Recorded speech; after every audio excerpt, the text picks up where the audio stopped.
Simon & Schuster Audio presents The High Moments by Sara-Ella Ozbek. Read by Jane Collingwood.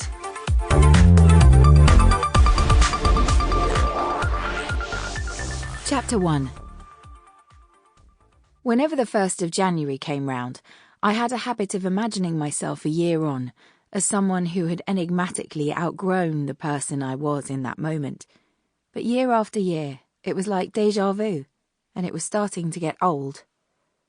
I had always thought of my life in Topsham as a sort of drawn-out prelude to the life I planned on eventually living. I'd expected that once I'd done all the things you're supposed to do, like finish school and university, I'd float naturally into a job for some London-based fashion designer who would be blown away by a talent that even I'd been uncertain I possessed. I'd live in a flat with palm-printed wallpaper and a freestanding bath, wear embroidered kimonos, and get a blue tick by my name on Instagram.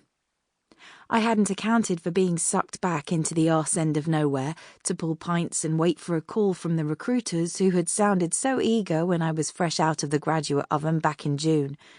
And I certainly hadn't accounted for spending New Year's Day on yet another bathroom floor I didn't recognise in England's tiniest town. "You're not still looking for it, are you?" Billy called out from the other side of the door. I cradled the toilet basin. "Looking for what?" I said, moving my mouth as little as possible in case it put pressure on my stomach, which was at that very moment threatening to expel the contents of the night before. The door opened a crack, and Billy looked down at me, her blood-red, boy-short hair standing up in all directions. "Your G-spot. Last night you were worried you didn't have one."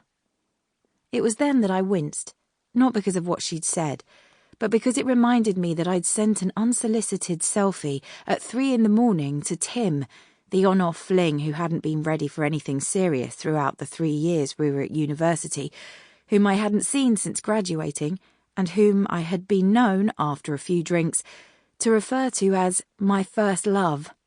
"Please." "Shit," I muttered. "Still missing them?" she said. I wriggled my hand around the floor for my iPhone and braved a peek at the damage.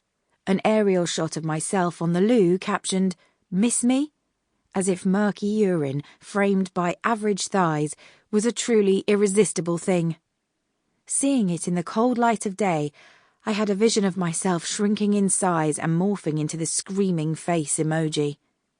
I held the phone up to show Billy and moaned, "This is a disaster." Sample complete. Ready to continue?